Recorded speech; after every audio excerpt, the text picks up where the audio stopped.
murder this one and murder that one. Talking all that bullshit. I'ma put it to you like this, yo. This is for the nerds, this is for the brainiacs, this what we deserve. Go ahead and play it back, you ain't gonna touch me, you not gonna do nothing, you are not above me, I bet you wish you was me, I know it, I know.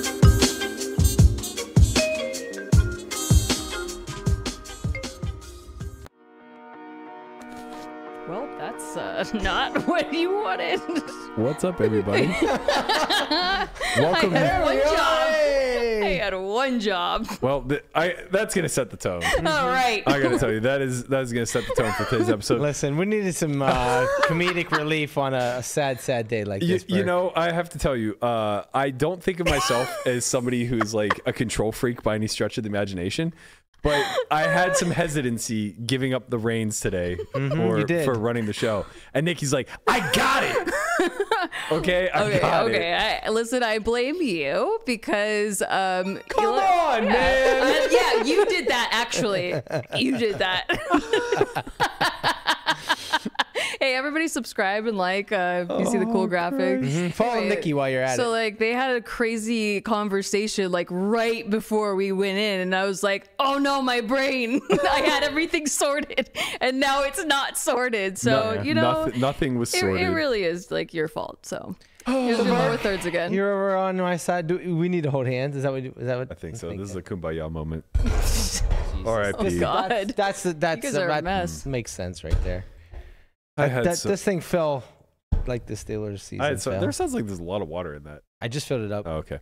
I had a lot of hope for this. I also had a lot of hope for Landon. So much hopium. Now we need copium. Who just texted me and said he woke from a nap as if we give a shit. Right now. Okay, cool. Yeah, it's you know, cool. it's not nap time, ladies and gentlemen. Okay, No. like, you know, let's call a spade a spade. The Steelers are done. They're cooked. It's over. I'm dead inside. I've been dead inside. This solidifies it. I had a lot of hopium. There was a little part of me, especially watching today's game. Look, was he sufficient? Yes, Mason Rudolph. He's a fine young man. He'll be he'll be plenty good in the backup role for someone, if not us, moving forward. Watching him throw the deep ball to Pickens that went incomplete in the end zone, where it looked like he was an Iron Mike that like started here and went.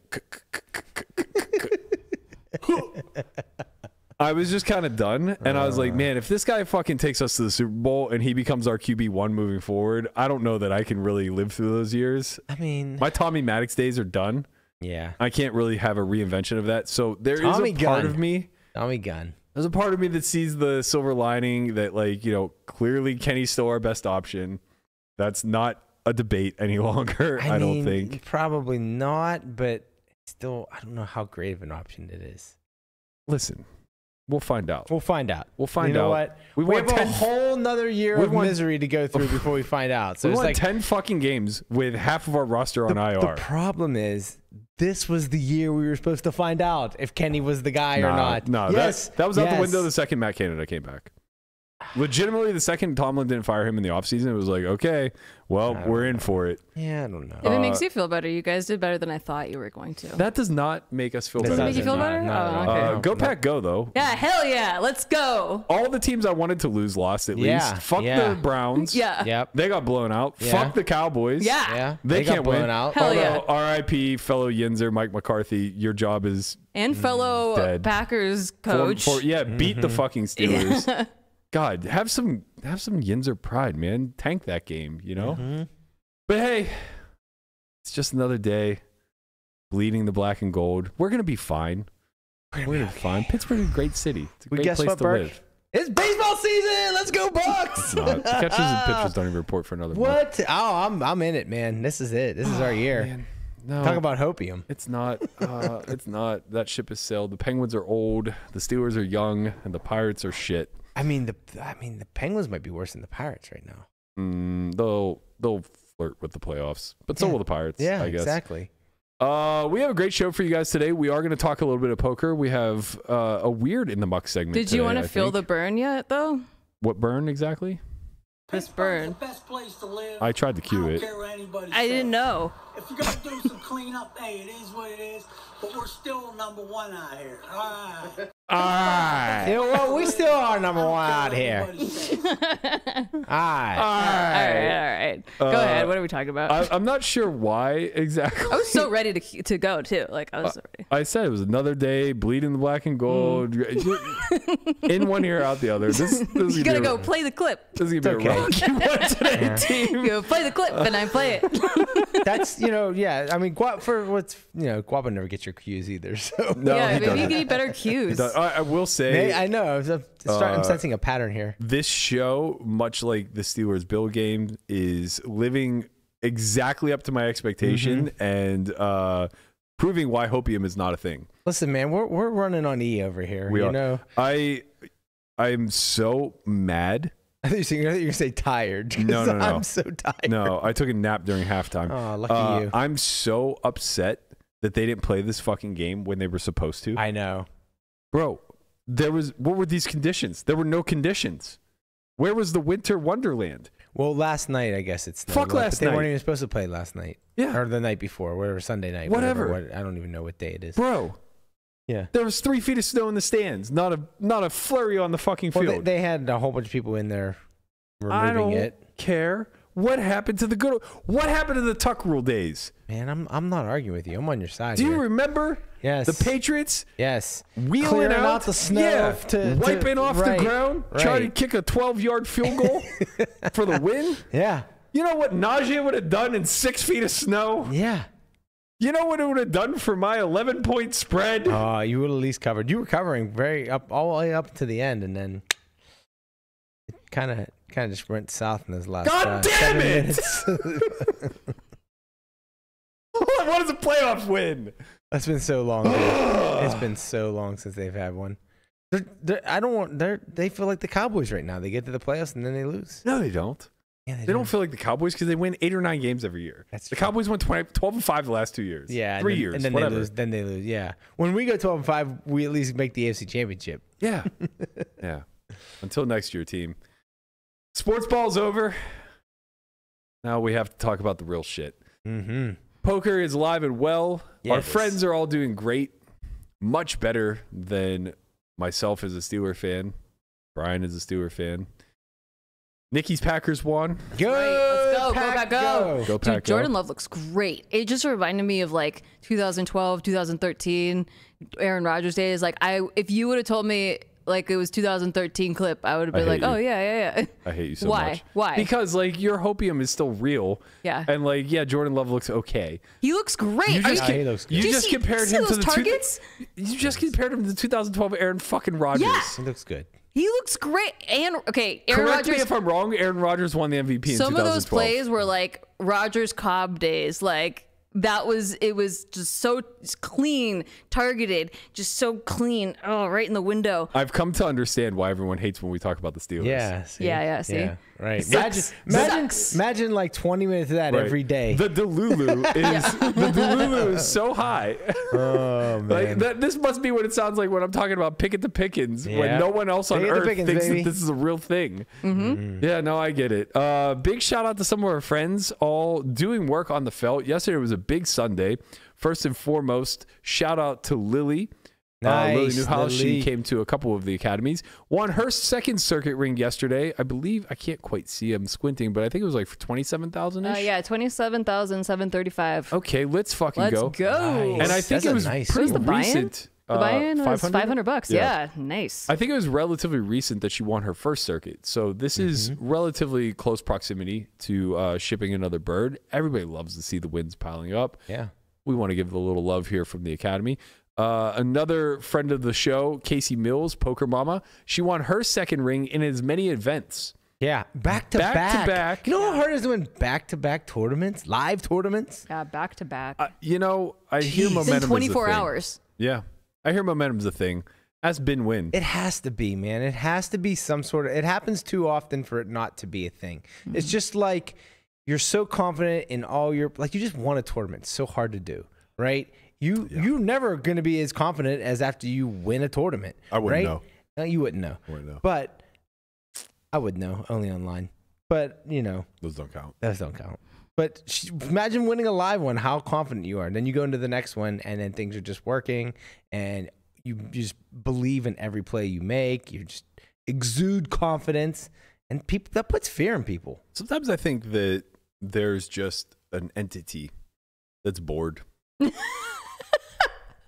Big poker fan, this entity. You talking about like who's running the sim, or? No, I don't. We don't need to put labels on it. They choose a person. Yeah. This entity is big poker fan. Gets to see everyone, thousands of people suffering day in and day out, and then somewhere along the lines they just say, "Today, I exude you from suffering." And like for Casey, it's just like she happened to get gifted a 24-hour window, and she's like, "You know what? There's two birds that run." Yeah. In this time frame, just win them both. I'm gonna win them both. Nice. Fuck it.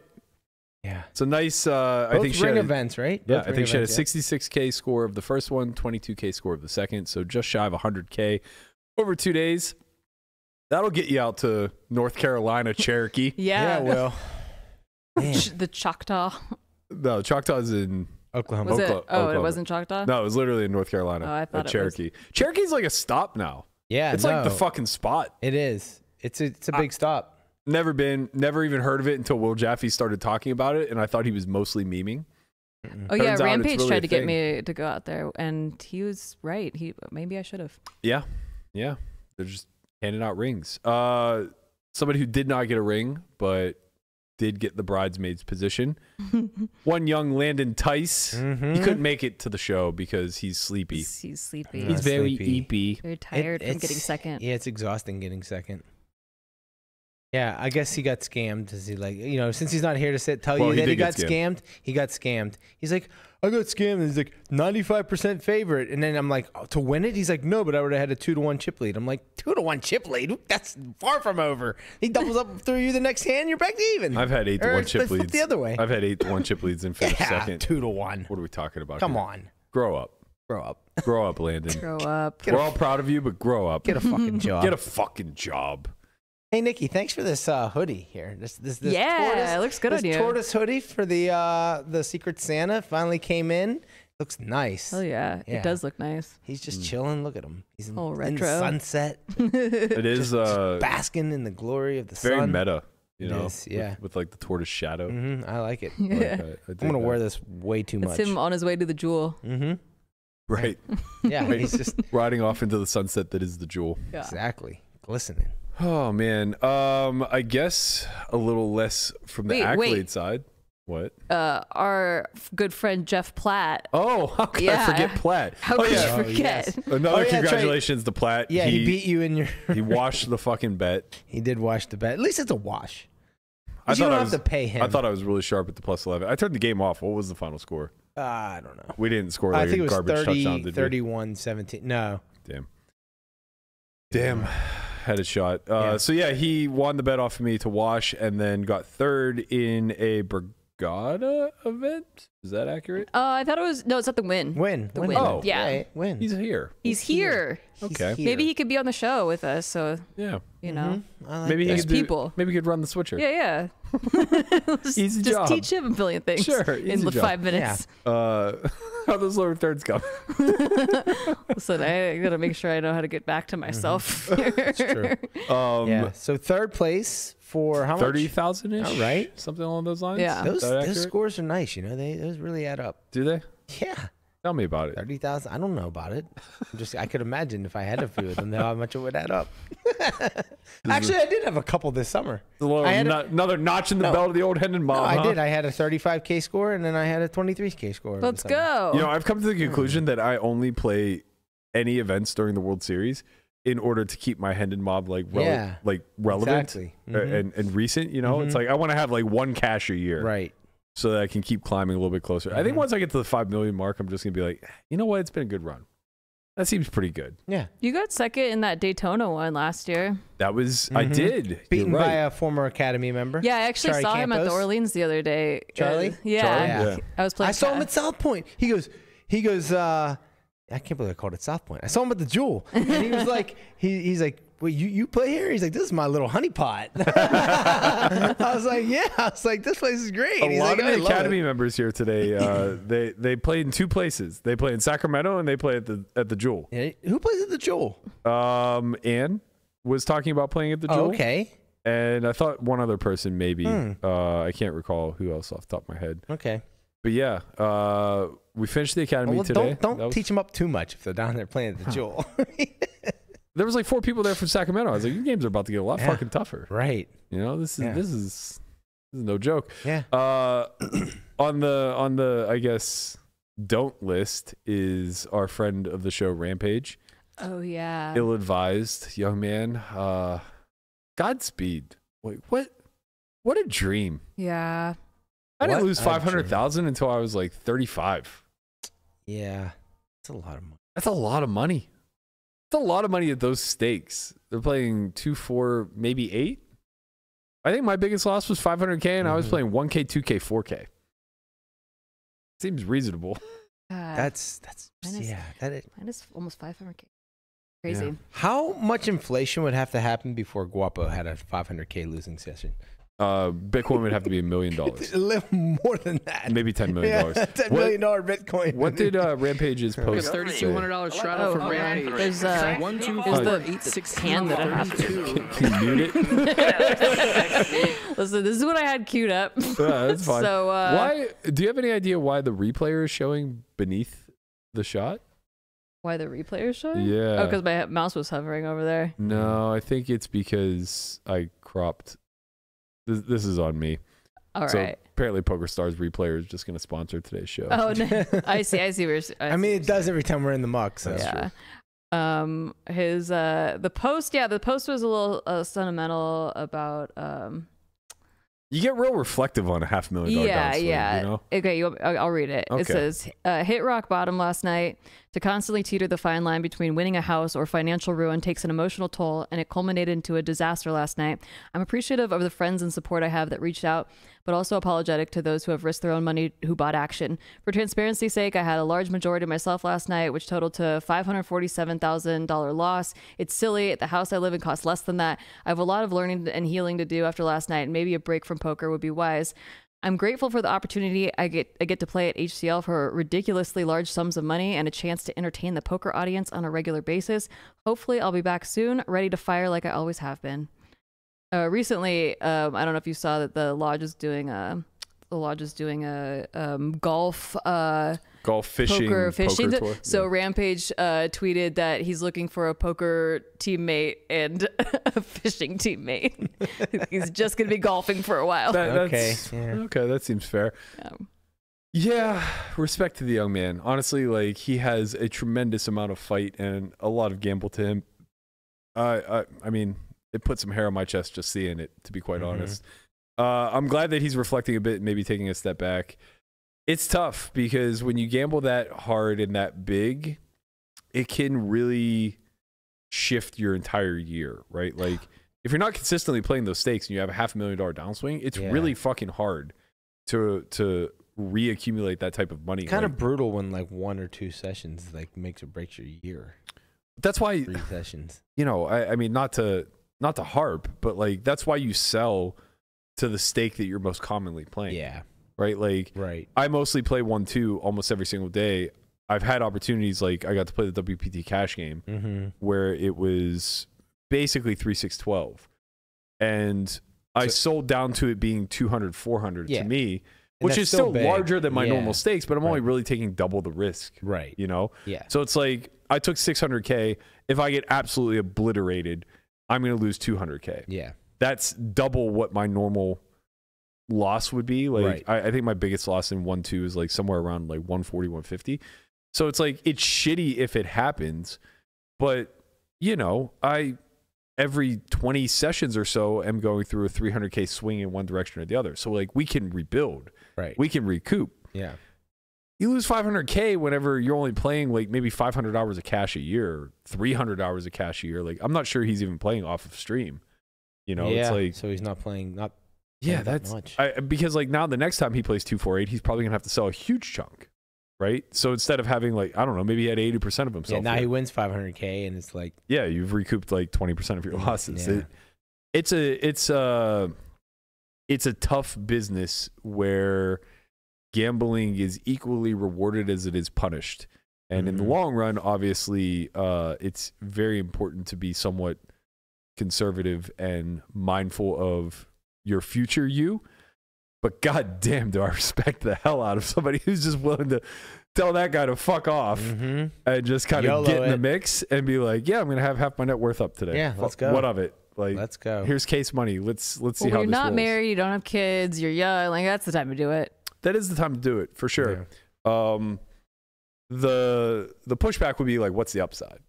You know, if you have a 400K score there, versus diluting yourself and having a 150K score, does it really move the needle one way or the other? It moves the adrenaline needle. Yeah, maybe that's what he's looking for. Yeah. Wow.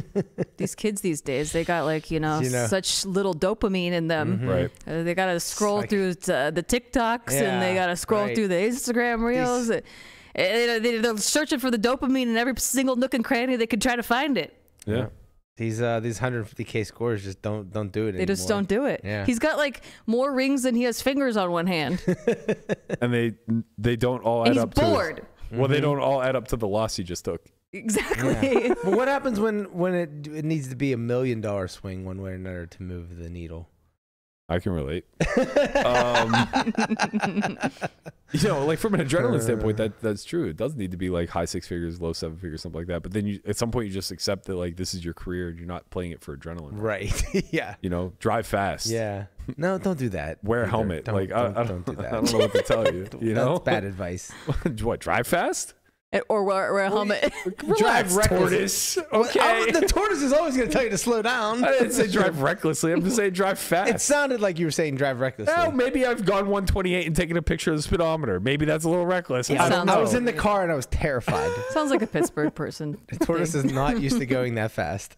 Pittsburgh's the greatest place on earth to live. Yeah. You want to come down here and you... I would drive that fast just because it looks boring. It was not one. It was not 130. I think it was 130 something. Might have been 130. It was maybe 130. You gotta find things it was to do. pushing 140, and I thought we were gonna. It was straight. We were basically on a roller coaster. What if you blow a tire? Well, then we get one of these. I think we'd do a little bit more. What if a cow jumps out in the middle of the road? Yeah. Fucking guy. That's what the cop said when he pulled me over. Yeah. There are cows out here. We didn't get pulled over for doing the 120. We got or whatever it was. We got pulled over for. This is a different time. Yeah, I was going like 45 in a. I think it was in a 35 or something. Yeah. Hick behavior. It's like, buddy, I was just going 160, 20 miles down the road. Back here, you could have killed a cow. It's you like, guys aren't in the Midwest though, right? So like, do you guys have road beers? road bears. Beers. Sodas, road sodas. Road sodas. Road, yeah, sure. Yeah, we call them road road sodas. Road pops. I absolutely did not allow that in my car. I mean, if I was driving, no, but like if people were like when we moved out here, it was not a thing. Like when we first moved here, I think they had just changed the law. Like there used to be a law. There was no open container law in Las Vegas for the longest time. Really? Yeah, and then I thought that was federal. No, all traffic laws are usually state. Yeah, and so like they just had just changed the law, but nobody like abided by it, and like go into cabs all the time. Even now, you can like kind of go into like a cab and they don't care. Like if you bring like you're on the strip and you can walk anywhere around on the strip, right? And so like people would just bring road sodas, and that was just like a thing. Yeah. But like back home, I would never do that because I knew like these small local cops are trying to get you for anything, and like my granddad used to love drinking and driving. Well, I'm talking about as a passenger. I would never do it like driving. No, I know. I never would let someone bring it in as a passenger either. But like my granddad would go fishing and he'd bring a cooler beer, and he would just like so casually sip a Pabst on the way there. Yeah. It's like, what are you doing, man? Yeah. Like he's drinking it like it's a Pepsi. It's like, what's the plan here? It's only a 10-minute drive down the road. Just wait till you get there. And it's like, I get it. In his mind, it's like, well, what's the likelihood that I'm getting pulled over while getting caught red-handed? And like, yeah, fine, I guess. But I was 8 and I'm a law-abiding citizen, so like, what are you doing, man? Yeah. My dad used to put it in a McDonald's cup, and then, but in front of me, like, and I knew what he was drinking, and then I'd be like, all right, I learned that you're not supposed to drink and drive, and he's like, I'm not drinking and driving, I'm driving and drinking. That was his go-to line. Okay. Yeah. Different times. Yeah, different times. You know you have a camera? different crimes. I'm scared though. Like I'm scared that like what if it gets stuck on me and then I can't go back to you, you know? No. I had to. That's probably I think they would appreciate it more than watching us nod along to you talking. Hey. I had the in the muck queued up and I didn't want to like get screwed up and like accidentally switch the countdown clock. Nah, you're doing good. You're doing good. No, you're doing great, kid. Thanks, You're doing- guys. you're doing Oh my god, absolutely great. positive reinforcement. I need that. Don't forget to like, comment, and subscribe. Oh god. Okay, wait, hold on. Yes. Oh man. Yeah. So many bells and whistles. Like, could have Don't just forget given to her... like, comment. Oh, Oh, come man, I was so on, close. I was man. so close. Why? Why the lower third? I don't. It doesn't have a thing that makes me turn it off. I Yeah, don't the know. eye. It's the eye. No, it's not on there. Oh, that's a lie. You know it. I can't find it. We all know how this thing All right, operates. I found it. There we go. All right. So, in honor of the Academy and the episode that we put out yesterday for the podcast, we have an In the Muck segment that is right in line with the notion of pay.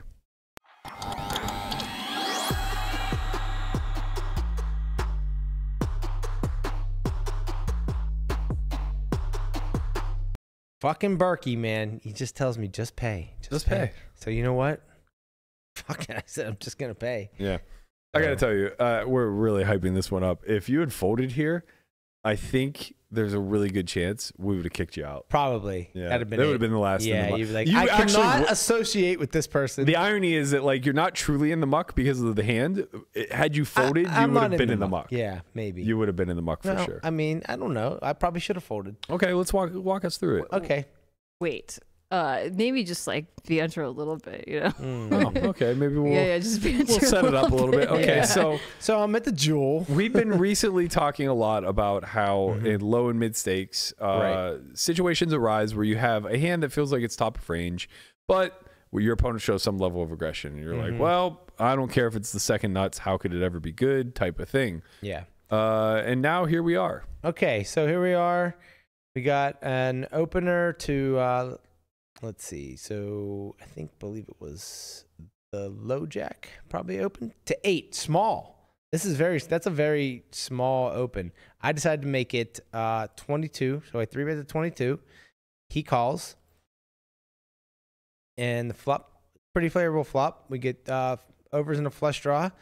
So I bet I go with 60% here. I'm sometimes I'm a little unsure of the sizings in these 3-bet pots and on boards like this. But I know in my mind I'm thinking, what do 10s, jacks, queens, what do those kind of hands want to do? So, you know, I decided to go a little bit larger and I go 60%. He comes with a check raise of 130. Okay, so pretty large check raise. I have way too much equity, obviously, to fold. So, and I don't think jamming is really an option here. So I decided to call, and we get a pretty good turn card. This is 2-3. This is 2-3. Yes, You're pretty deep. Yeah, it's 200 buy-in, 200 big blind Nice. buy-in. So I mean, it plays relatively deep. Like at the Red Rock, which is very similar to the Jewel, like there's not usually that deep at the At the 1-2. the 1-2. Oh, I guess we don't have a 2-3. That's because you only have a 1-2, and I think it's 100 or 200, 300. 300. So Yeah. that's like the 1-2 at the Jewels, the same thing. It's 150 okay. big blinds, but then the 2-3 plays 2-3 plays like a small 2-5 game, Okay. right? Yeah. So okay, so we get the ace of spades. So I have the stone nuts. Very, very nice, right? And now he checks. Like, okay, well, what do I want to do here? I decide to 2E, or what I think is 2E, and I go 100, which is about a third of the pot. And he hems and haws and calls. I'm like, oh my God, this guy just has he's a set every time. Just don't pair the board, please. Whatever to do. Like he's got like 9s or 5s, right? So he calls river, of course, the deuce. All right. Well, I don't know. Like, see what happens. And he just leads all in. I'm like, oh my God, this guy, like, here we are again. Like, what could he have? Like, he just jams other flushes on the turn, right? Like, why wouldn't he not jam like queen, jack of spades, or, you know? Who cares? Pay. Yeah, doesn't matter. I'm getting laid such a good price, and I got the fucking nut flush. I go, all right, fine, pay. And I pay, and guess what he had? 2 black 8s, Burke. 2 black 8s. Yeah, that's a good board for 8s. He had 2 black 8s. So the people that are listening, the audio, the board was 9-5 deuce 2 spades, turn ace of spades, river deuce of spades. I have river deuce of diamonds. I'm sorry, river deuce of diamonds. I have the king and the 10 of spades for the nut flush on the turn, and he had a lot of optimism. Yeah, he had 2 red eights or 2 black eights. Sorry, 2 black eights for pair eights and pair deuces. Yeah, I don't think his line is a thing. We're kind of in Delulu land. Mm-hmm. But I think the idea is something. Like having check raises on 9-5 deuce 2 spades. I think that's something. Yeah.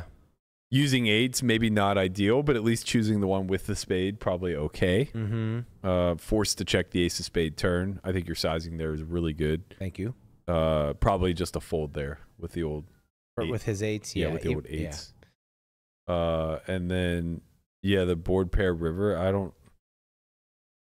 This is what happens, man. People just merge. Yeah. Triple range merge. Did he just was he like panicked when he did that? When he shoved? Yeah, when he shoved. Like he just I just would never expect like the eights. board pairs the deuce and I'm just like, I'm maybe he saw it in my face and I was just like, God damn it. He's shoving for a third of the pot. I know. You were mad, I'd be fist pumping. There's just no concept. Listen, it's like the thing is like I wasn't mad. I didn't want the board to pair because I thought he was very set dense, right? And so like and then he jams and I'm like, well, that's like, this doesn't seem like this would be a bluff. That'd be a really weird bluff. But I'm getting laid such a good price that it doesn't have to be a bluff very often, right? And not just a bluff. Like maybe he does have worse flushes. Maybe he has, right? So like there's certain things that he has that like maybe he just has I don't think he can have a deuce, but maybe. You never know. So like, yeah, I guess I'm just getting laid too good of a price, and my hand is way up in so my let's range. say he shoved for like a pot size. Would you have called? Probably not. I don't know.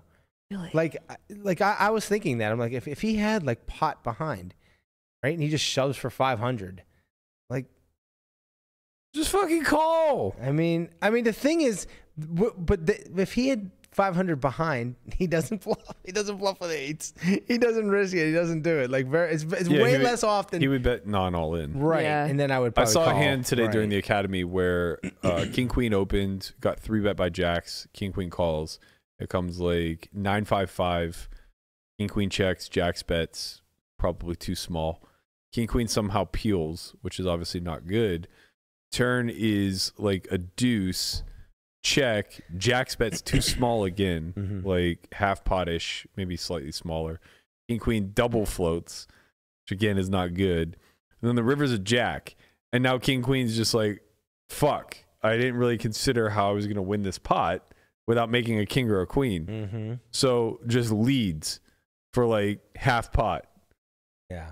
And jacks obviously river's a full house, but it's just like, what hand would have gotten here from in position that is now going to like bet fold to your lead? Like the out of flow play should just be a bluff so often. Right. And I think it is too. And they like, I've noticed that like bluffs do, when the bluffs come in, they're always bad sizings. Yeah. For sure. Yeah. But it's they're breaking flow. Sizings are always bad uniformly across the board anyway. But the desire to break flow is so driven by emotion, right? Like when you have the opportunity to just check and let the opposition bet for you when you have good hands, or check and let the opposition check down when you have mediocre hands that you can potentially like just show down and win, the desire to bet just isn't ever really there. But when you have nothing, and you know that if it goes check, you just lose, the desire to bet like goes through the roof. And so like people just spaz where I saw it happen. Oh, man, it really is a common thing. Like the academy footage, for those of you guys out there watching that like want a real insight as to how low and small stakes games play, the academy footage is like just such a great, it's like such a great social experiment / insight as to like it's free. It is free. on the site. It is free. Just sign up for the free roll access pass, and you'll That's have access to 7 years of Academy footage.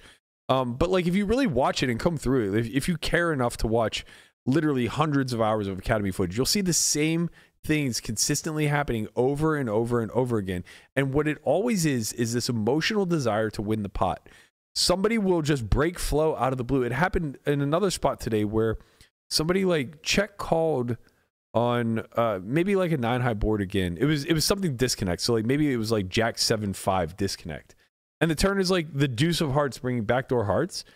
And the big blind that like peeled with backdoor equity, I think, and missed, just leads. On like the brickiest brick. Yeah. Like, oh, I know what it was. It was King Queen versus Ace King in a 3-bet pot where King Queen check calls on like Jack 5 or Jack 7-5 rainbow, and then the turn deuce of hearts comes off and King Queen just leads. Right. It's like the only hand that you're targeting is never going to believe you. In a way, it's.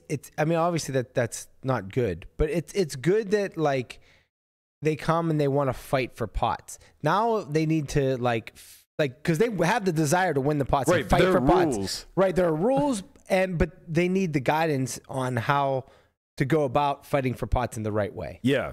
First rule of Fight Club: don't break flow. Like, right. That's just like the two major issues that I notice in like small mid stakes that are just they plague the entire pool. And there's such an easy correction because you can just literally never do them and not lose a shred of EV to your overall strategy. Is cold calling 3-bets and breaking flow to lead. If you never did either of those things, the EV to your strategy would never, ever, ever decrease. It would only go up. Yeah. Because the times that you're quote unquote theoretically allowed to do those things are so fucking infrequent and requires such a deep knowledge of theory and ranges and, you know, how you're supposed to actually construct in these particular spots that even the best are only doing these things at a very low frequency, and it's just to add a sliver of edge in a tough environment. You know, if you're playing Tritons, you need to figure out when you're allowed to check call and then find a donk lead on the turn. If you're playing Tritons, you need to figure out what formations allow you to like cold call the ace queen suited on the button because stacks are awkward and getting it in is bad type of thing, right? But it's so rare. If you comb through the footage, you'll find like, you know, maybe a few dozen examples of this over thousands and thousands of hands, where it's like if you watch 3 hours of the Academy, you'll see a dozen examples of it over like a few dozen hands. Yeah. And it's just this innate, I guess, reaction that occurs where you just don't know what to do, but you have a certain impulse or desire that, you know, requires you to like fuck around and find out. So much of low and mid stakes is fucking around and finding out. People put so much emphasis on like, oh, they always have it. It's like, yeah, that's because you're looking at your polar lines, right? You're looking at the scenarios where like you got pretty thin in a polar line in a spot where if you're playing a theoretical only game, you should be able to get called by worse. Yeah. But you're playing in an environment where like it gets too tight too fast. Yeah, and you put them in a position where they can only have the. You're bucketing hands that in your environment are only worth 2 streets into the 3 street game, right? It's like, okay, yeah, sure. Like you're probably getting torched in that arena because people just are scared. Yeah, like when a polar action is countered by another polar action, then that other polar action is almost always nutted because they don't have the bluffs that they should have. Exactly. So it's like, yes, when we examine the game at that level, it's going to feel like it's way too tight and like you need to be folding the second nuts and blah, blah, blah, blah. But you're just completely overlooking the other 90% of hands that are being played where people are just rocketing it off in every single node of the game tree. Yeah, look what happened in this hand. Right. With the 8s. Right. It's like, this is not surprising to me it's like, at all. It's like when you say just pay, like, and you're like, now this spot maybe is a little bit different. I am very, very high up in my range. Okay. And, you know, and also I'm getting like a super, super ridiculous price. So like, I don't even think, I think there's a lot of people that maybe some people would fold this hand, but I don't think there's too many people that maybe would. Yeah, I mean, maybe people are looking to fold, like just saying like they just always have a full house and find the fold there. But like, I mean, this is an extreme example of that. We looked at this hand in Wizard, and it's kind of Delulu land. Like the line just doesn't really exist. I can't tell. I don't think this is actually set. Maybe it is. Can you click check for low jack? Oh, check for low jack? Yeah, that's good. And then what is Brian? Wait, you checked twice. I don't know what happened. Oh. Okay. What size does Brian have there?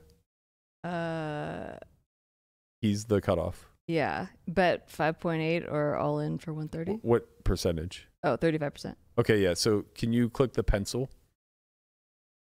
And then just change that to change it to like 11.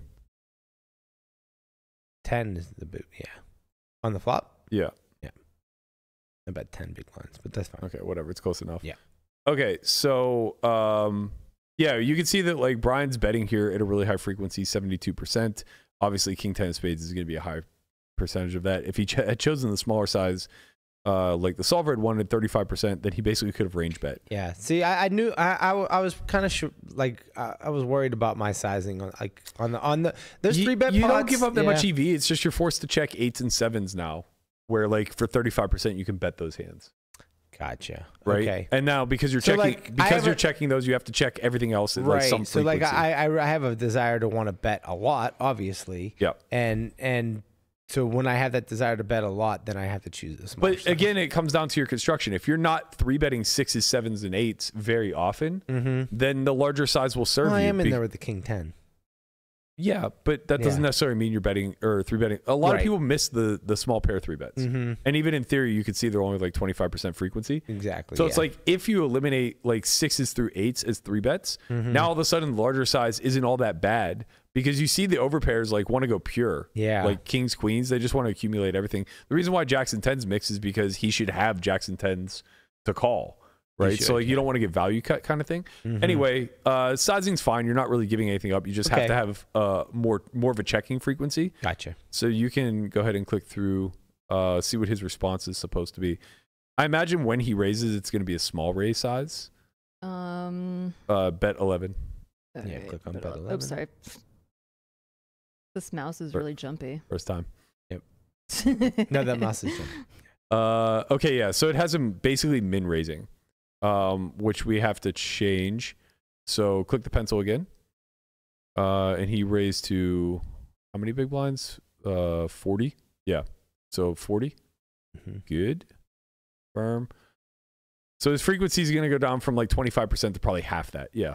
12.5% of the time. You can see that 8s absolutely never raises, right? So right idea to have raises, but you can see that it's strictly derived from value hands and then hands that mix raise, call, and fold, like ace, queen. This is his response to me making it Correct. 40. Which is why Brian thought he had a set. Yeah, which is set of 9s. Right. You could see. So he's all supposed actions, to have those hands. Yeah. Right. All actions are going to be derived around your value, right? So 9s, 5s, and I guess he doesn't really have deuces. So 9s and 5s are going to be what his raising range is centered around. He doesn't have any 2-pair on this texture. He has a little bit of overpairs in like queens. You can see jacks don't even want to check raise. And then the rest are just going to be like nut flush draws like ace 10, ace 7, and then like some backdoor draws like ace queen off with the ace of spades, ace jack off with the ace of spades, that type of stuff. But really low frequency now because Brian bet so large that he's supposed to respond with a small raise size and does. And then like the player pool, like, you know, they don't find a lot of that stuff up there, right? Right, like the ace queen just doesn't exist. Right, the ace queen doesn't exist, and a lot of these things don't but like exist. They'll have jacks too often. Yeah, they'll have for sure. You know, they'll have like their nut flush draws too often, which obviously changes things whenever you turn the nuts. They're just really concentrated to high equity hands. Agreed. Yeah, I agree with that. Yeah, you basically just want to catch them with like 8-7 of spades. Yeah. Right. Right. Which, you know, is probably the only pure raise when it comes to the 8-7s. Okay, so we can click through whenever he chooses to raise. Brian's obviously going to have a pure call. I'm pretty confident in that. Yeah, so King 10 suited, you can see all versions that are not spades fold. The spades are going to purely call. Yeah. So we're going to continue through, find the ace of spades on the turn. Pink. Ace of spades. Did your heart like flutter when you saw the ace of spades on the turn? It didn't flutter, but I was happy. Okay. I will admit that I was like, well, that's a good card. Yeah, so this is where it gets a little bit interesting because now pocket nines are just like supposed to purely continue. It can mix between jam and block with a sliver of checking. But like now his overpairs want to check. Obviously, he doesn't have any nut flushes anymore because the ace of spades fell. You know, he has very little ace queen. It's only going to be ace queen with the queen of spades. Very little ace jack, only ace jack with the jack of spades. All of those are going to start playing check. So all of his one pair hands are going to start playing check. Whatever 9x he may possess, if any, is going to start playing check. Tens, jacks, queens, they're all going to start playing check. And then to balance, like pocket fives are in there, right? Like, so it's exactly fives. Okay. That he should be checking for the sake of protection. Yeah. But he does check his entire range at a really high frequency, mainly because it's the ace of spades. If it was like the queen of spades, would see a lot more small betting. Because he just has the ace of spades. Exactly. So we'll follow through here with a check. I think we're going to see Brian's sizing to be pretty good.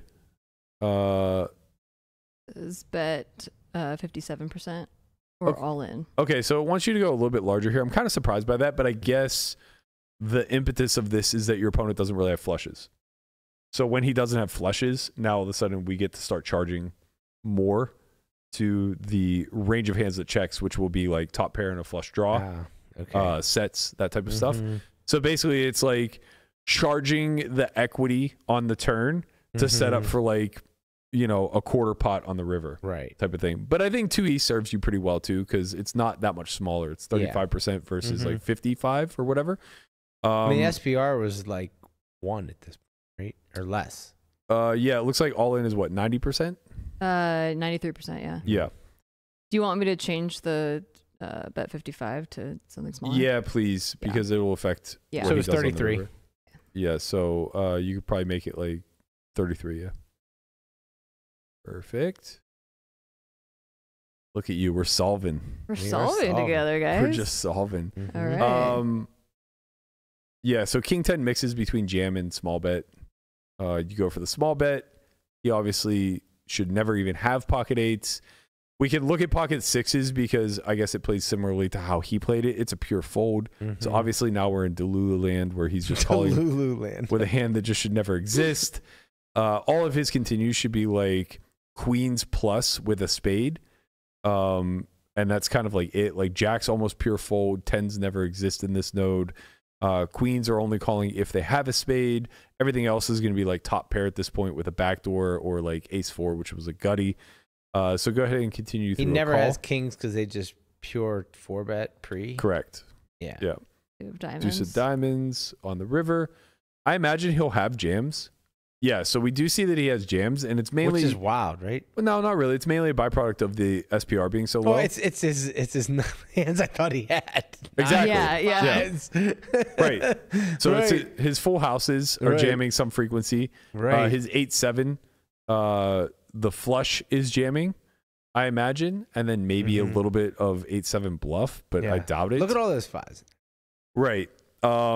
And yeah, it's basically just like flushes and sets. So you can see King Jack of Spades plays this way, Queen 10 of Spades plays this way, 9s, 5s. And what I think is going to be a little surprising is our response to the jam. So you can go ahead and click jam. E-jam. The low jack jams. Correct, yeah. Okay, yeah. Okay. So it's a little bit different this time. I think because we got the sizings correct. So all the flushes call. Yeah. So if you go to like King 9 of, oh yeah, I guess that's why it mixes, because it blocks full houses. So you can see all the full houses call, all of the flushes call. And what becomes indifferent for us are our one pair hands. So our naked ace X, our single pair aces, which would be ace 3 exactly, is now a fold. It's a pure fold, right? King 9, which is a single pair hand, it calls a small amount of the time because it blocks the full houses, right? Which is important. Yeah. Jacks and 10s, they call a sliver of the time, but like, you know, in practice, you should probably just purely fold them. However, like we don't know, like in practice, you may never bet them on the turn, right? It's just too thin. So it basically just results in him jamming into a range that doesn't fold in practice, right? So we're calling with 73 or 76% of our range. In practice, it might be pretty fucking close to 100%. Yeah. The only hand that you might bet for thin value on the turn as played is like ace 3, right? Because if you bet ace 9 on the turn or ace 5, which you absolutely should, you're calling river. Yeah. Right. You just still win so much. Mm-hmm.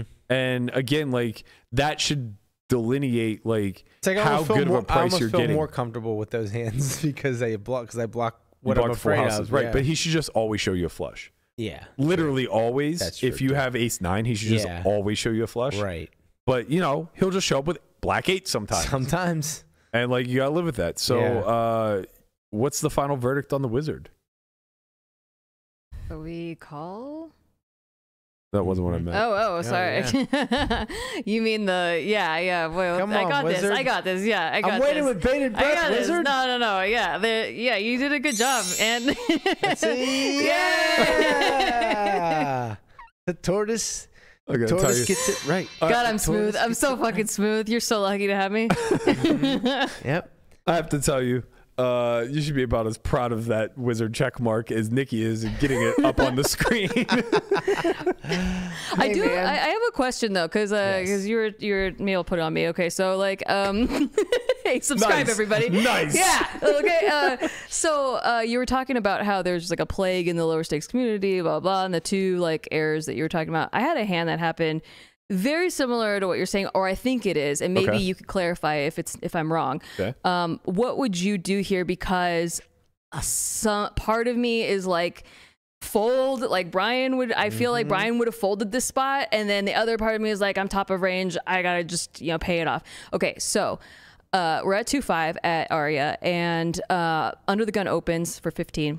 So 3 big blinds, and then a maniac to my right who's been 3-betting everybody almost every hand. He's like 60% VPIP. He 3-bets the under the gun player. We have ace king off. We cold 4-bet. So he 3-bets to 65, and I 4-bet to 180. Where's your what position? In you in? position? Yeah, I'm in position. Okay, good. So I'm cut off, and he's hijacked. You can even go smaller. Maybe. I think smaller, yeah. Probably, but You're just yeah, too committed, right? It, like yeah. turns your hand face up. 180. Well, are you doing It's it with, less than 3 times his 3-bet. Yeah, but it's Slightly. like 30% of your stack. Mm-hmm. I'm 150. Oh, or I mean, I'm on 750, Are so you- 150 big blinds. both of you? No, he's like 300. He covers. Yeah, he's like 300. okay. Yeah. This Yeah. sounds good then. So then the small blind cold calls my cold 4-bet. He's only got like, he's got like, after he cold calls, he's got like 300 behind. So Okay. he only had like 80 big blinds in Yeah, his yeah. stack. All right, so he cold calls that from the small blind. And then the under the gun folds, and the 3-better and the hijack is kind of like, I don't know what to do here. So he just calls. He just calls to see. He just like Sure. wants to see flops, right? And the board comes King Jack 3 rainbow, and the small blind just shoves.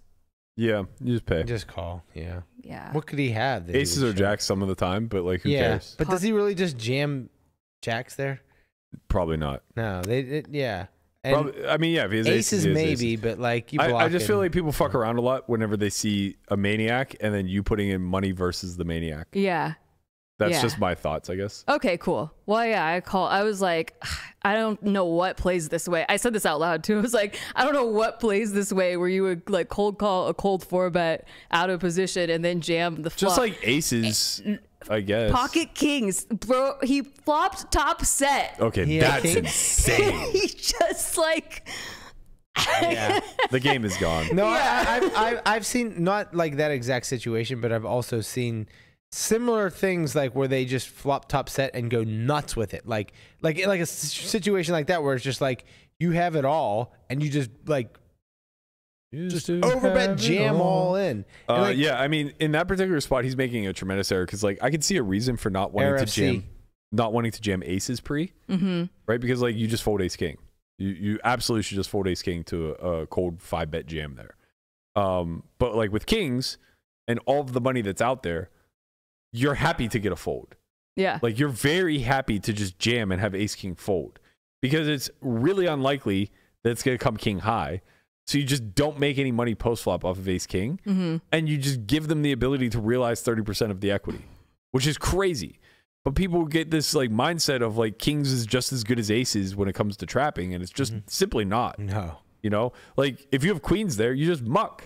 Like this guy just goes nuts with the literal nuts, and you just have a hand that's just like, I thought you had aces before the flop. Like if you don't, then you got or me you beat have ace now. king. It looks like you have ace king. Right? Too. Yeah, exactly. Yeah, it's basically calling for a chop because I'm like, I don't know But what else. I actually think that's like quite reasonable given the way the hand played and the price you're being laid. He should have ace king a lot. He's jamming for like less than pot. Jacks was the only other thing I could think of, maybe. Yeah. But like Well, even that, the fact that he it's so jammed strong. kings is like okay. I mean, strong. at this point, like whatever, he could have anything. But like, And he I think had- Brian's point is right. Like jamming jacks is insane. Yeah, I hadn't seen him play a lot of hands. He had just sat down within like the past couple orbits. I've known him though. He's a tournament player, so I like. Sure. So like I knew him. I've just never seen him. He doesn't really play a lot of cash, so I didn't. I would have never guessed by this hand history. Yeah. I was like, he's I mean, really in the street. God, live poker is fucking great. I man. know, right? I actually was like, was like happy and sad at the same time during this. I just had a bad night that night, but like, Yeah. I paid off a lot of spots and then went home and was like, no, I was supposed to pay off those spots. So I Yeah. guess Yeah. like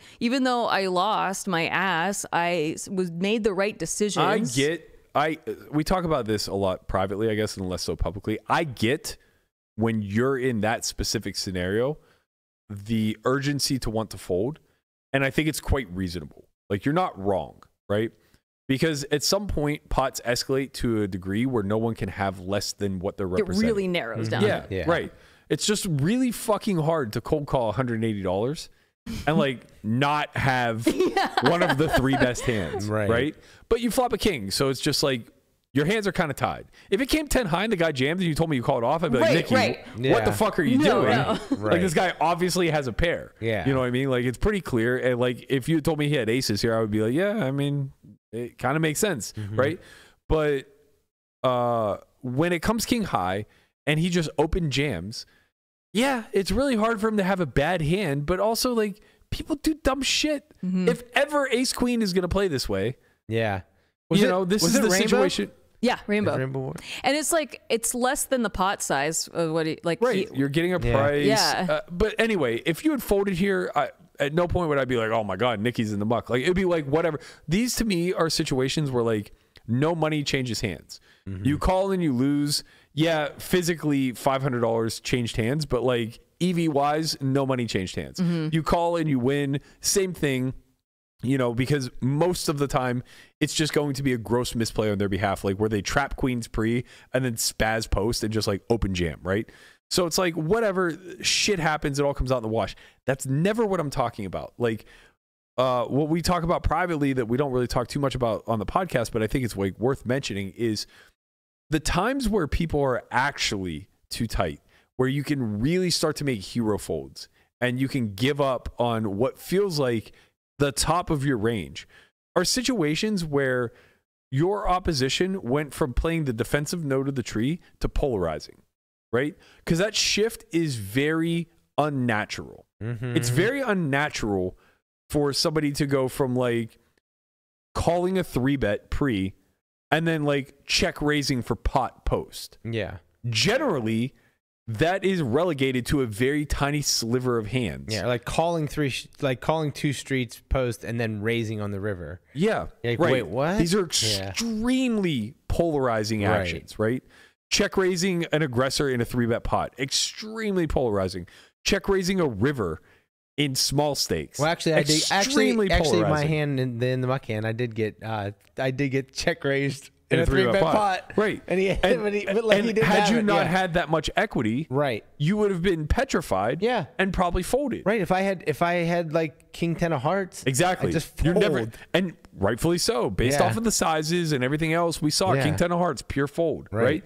So it's like when your opposition responds in such a polar nature that, of course, we get to fold good hands because a true polarized range here is only going to have like a handful of value combos and even fewer bluff combos, or an equal or lesser amount of bluff combos. And generally speaking, the opposition that you're up against just don't find the bluffs. Like, yeah, now we get to hero fold. But guess what? That's like 5% of the fucking hands you play. They're just the most memorable ones because of shit like what you just described happening, right? Where it's like, oh my God, I saw the most obscene thing today. It went open under the gun, lunatic who plays all the hands 3-bets. I have a premium and put in the cold 4, and then this crazy person cold calls and open jams after I make top pair, top kicker. It's like, yeah, you fucking remember that hand because it's insane. Yeah, well, it had all the elements too because he broke flow. You know, like it's just a really weird flow. Yeah. And then also I had top of range, and then also like, you know, it's just a weird, like, should I exploit fold or whatever? That's the thing. When somebody who already has demonstrated they have a top range, then breaks flow, then takes a polarizing action, like, yeah, all of these things add up to like, fuck you, I fold. Right? Like, I'm just not giving you money. You're the idiot for playing the hand this way. Yeah, I'm not gonna pay you off because you played it dumb. Like, you don't deserve this money. You don't get my last just open 100. fold the ace king. Just like, fuck you, I fold. You like, would have got my money. Right, just played four right. aces face up, like, fuck you, I fold. But it's like, you have to be prepared to recognize that those spots are very, very few and far in between. They're not the spots that you commonly hear people bemoaning when it comes to the small stakes and saying, like, quote unquote, they always have it. Right. People are bemoaning the spots where it's like they value bet 50% on the river with king jack on a king high board and get check called by king queen. It's like, hashtag they always have it. It's like, yeah, they always have it because they're too dumb to bet their own fucking top pair. Right. They were just supposed to bet somewhere in the hand and chose not to. Right. So it's like, yeah, you got a little value cut on the end. So fucking be it. If you're not trying, you're not getting paid there either. But what you can take away and learn there is that if roles are reversed, you bet your fucking king queen yourself. Right. Because if you check, they're conditioned to say like, well, he would check king queen to me in this spot, so I'm not going to value cut myself. I'm going to check back king jack. Right. And now you lose all the value of the times that you have the top pair dominated and you let them off the hook because now when they do bet, guess what? They have ace king. Yeah. Right.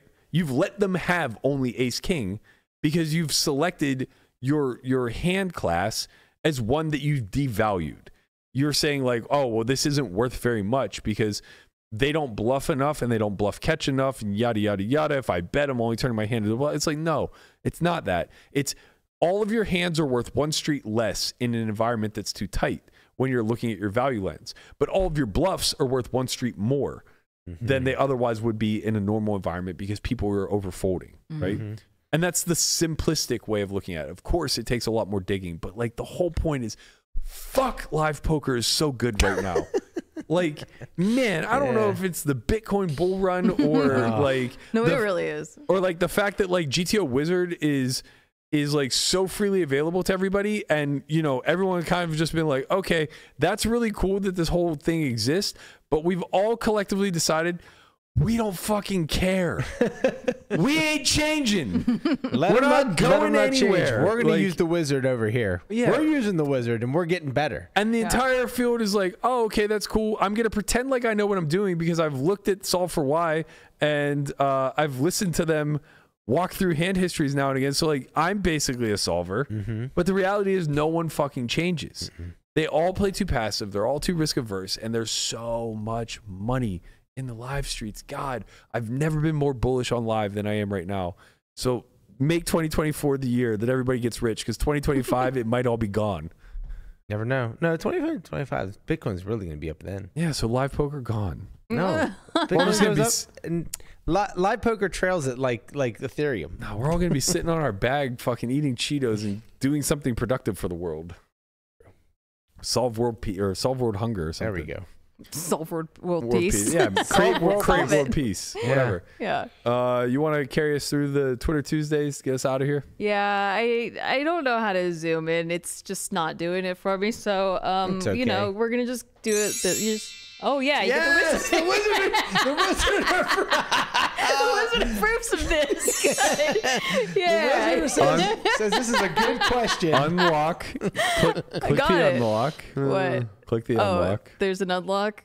It's gonna take longer. It's gonna take longer for you to explain it. Yeah, just you do it your This way. low rent production. Oh, no. It's yeah. Wait. And Everything's now in the unlocked. preview, you can zoom. Everything's unlocked. Okay, so on the preview, you can click and drag. No, I can't. It won't let me. I'm telling you right now, it's not letting me do it. Okay. You know who's loving this more than anybody? Wapo. Yeah, 100%. He's just like, you guys see how fucking hard my job is? No one's job security is greater. Right. He's just like, man, he's going to come back. Everybody's going to appreciate him so Wizard much more. said no. than they already You did. cannot zoom here. No. It's like I taught you nothing. You know how to do that. You know how to change the graphics. I know how to do all kinds of shit. I just cannot zoom. Okay, so what's the Twitter Tuesday? It's like I've Alright. taught her nothing. We asked you on Twitter after yesterday's show. On our, and by the way, go follow our Twitter, assholes. OnlyFriends_pod. We are kicking ass over there. Okay. Right. We said you get to change one rule in No Limit Texas Hold'em. What is it? And you said no more short buying ever in cash games. 100 big blind minimum. Run it once. Poker side. It had this right. I love it. Yeah, I like that too. Okay, this one said, if you want to call the floor about a decision, you must deposit number of players -1 times big blinds to be paid to other players if your crybaby complaint doesn't change the action. It does waste a lot of time in the game. Mm-hmm. All right. Joe says, you aren't allowed to limp unless it's from small blind. I don't care how much EV it's costing me to not let bad players be bad. Just speed the game up. A lot of these rules are about speeding the game up. Yeah, game can be slow sometimes. Kind of feeling like you guys are all live players, so that's nice. All right, Paul Ornstein says, players have to stack chips in 20 stacks and only 20 stacks. I would appreciate that. That's Me a tournament thing. Cash, definitely 40 stacks. 40 stacks? Definitely 40 okay, stacks. 40 In your or 20, games. not like 30 or 35 or some random shit people are doing. I'm like, Yeah. how much money do you have?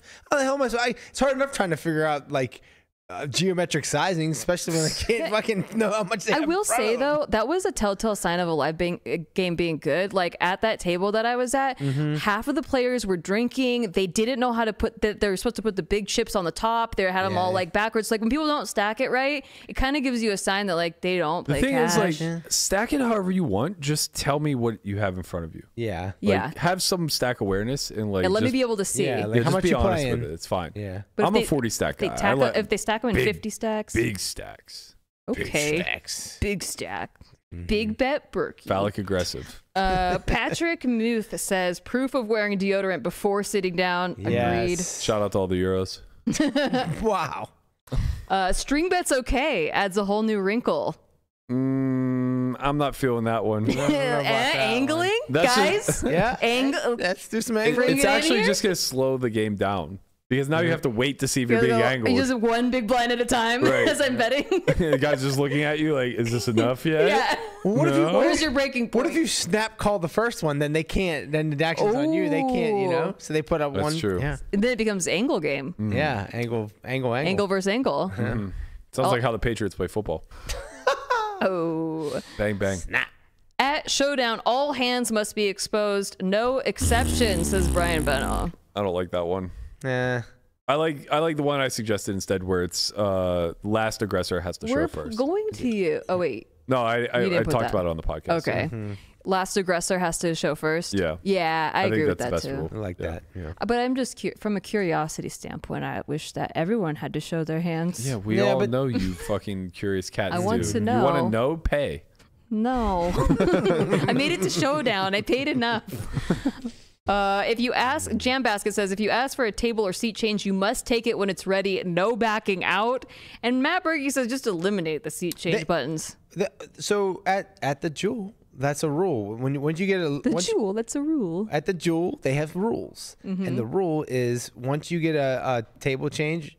Actually, the seat change is not a rule. So like when you get a seat change, you can wait till like the button passes. Say you want to take that seat, they'll let you. But like if you get a table change, you have to move immediately. I like that. Yeah. I like that too. Yeah, I think the seat change button should be eliminated. If online got one thing right, it's that once you sit into the game, you're there. They have 4 seat change buttons. So you get the 4th seat change. Insane. I'm joking. They do have a first and a second seat change button. Insane. And they're always out. Somebody's got them. Of course, it's insane. Now it becomes a race for like having to barter to get the fucking seat change button. Like it's so ridiculous. Yeah, like, oh, Joe's been here since noon. He's been hoarding that first seat change. Like, fuck you, Joe. Stay in your goddamn seat. No one cares. I mean, this is the thing about private games. Like seats never, ever, ever move. Right. Like you sit in a seat and you're just locked, and we make it a rule that you absolutely cannot change. It's funny because I only move out of the 1 or the 5. I hate the 1 and the 5. Like I hate the 4 and the 5. Yeah. I hate being in the middle of the table. 4 is okay because it's you're still. Well, you're playing 10-handed poker, so of course it's okay. I'm playing 9. I like the 6. I like 6, 7, 8. I can live with 1 and 2 and 3 are great. 2 and 3, 4 and 7 5 and 8 are the are nut best. low. Like Yeah. being 1 stuck in the middle of the sucks, table is the worst. Whatever. I can live with 1. At least I have my own space. You can. That's you don't get your own space. No, in you one. definitely- space. The okay, dealers you guys all. play fucking 10-handed. Yes. No, it's 8-handed. You want to know what happens whenever a table is not squared up? The 1 and the 9 are comfy. Yeah, Always. right, because you have like 9 and 8 and 1 and 2 almost to yourself. Yeah, okay, I got you. Yeah, that's fine. That's fine. Yes, I wouldn't care. The middle of the table is the worst, but that being said, worst. deal with it. If you get a 4 or 5 seat or a 6 seat or whatever, just fucking deal with it. Like, we're not jockeying for position on the whale. We're not. I don't do that. But I understand. I would take the end seat because you should because there's no rules against it. But we should just absolutely get rid of seat changes. Yeah, I mean, get rid of them and fun with it. Yeah, get them out. Get them out. Get them out. Say get them out. How about table changes? Oh, I don't give a shit. You want a table change? Nah, table you gotta. change. It's a list, right? You gotta have a table change. Because I'm really bad. Wow, look at you, really feeling yourself over there. I'm just Yada, yada, yada. see what you guys got. Oh, you're just cooking, huh? Yeah, Just start let me clicking on cook. all the Now all of a assets. sudden see she's what's I'm a happening. Googling DJ. gifts? I'm a foot Yeah. DJ. Okay, get us out of here. What do you say? All right. What do you want me to do? You want me to be me? You want? Yeah, you want to give the Hey, outro? thanks for listening, everybody. We really appreciate you coming on down and watching our show and listening. If you liked it, could you give us a like? Helps us out in the algorithm. Subscribe, hit that bell so you're notified when we're live, which we are 5 days a week, Monday through Friday. We have the Academy going on right now. You missed it. I'm not going to promo it, but I'm going to tell you that I'm going to FOMO it for you because you're not here and you should be. You should have thought that one through. What else do I have to do for this outro? We're going to be back tomorrow. It's not Strat Chat Day because that was yesterday. That's Go right. catch up if you haven't already seen it. They went over a lot of cool stuff that we kind of like talked about some of it today, but more like on a 2.5, 1.3, 2.3 level. Yeah, just cue that outro picture and then we're ready to roll. Okay, well, it takes a little bit of time, but we're gonna get there. Anyway, we love you. Go check out our Twitter. Let us know if you have an In the Muck segment on Discord or Twitter, and we'll see you tomorrow. I won't be here. Maybe I'll be here, but they'll see you tomorrow. Bye. Bye, team. Peace.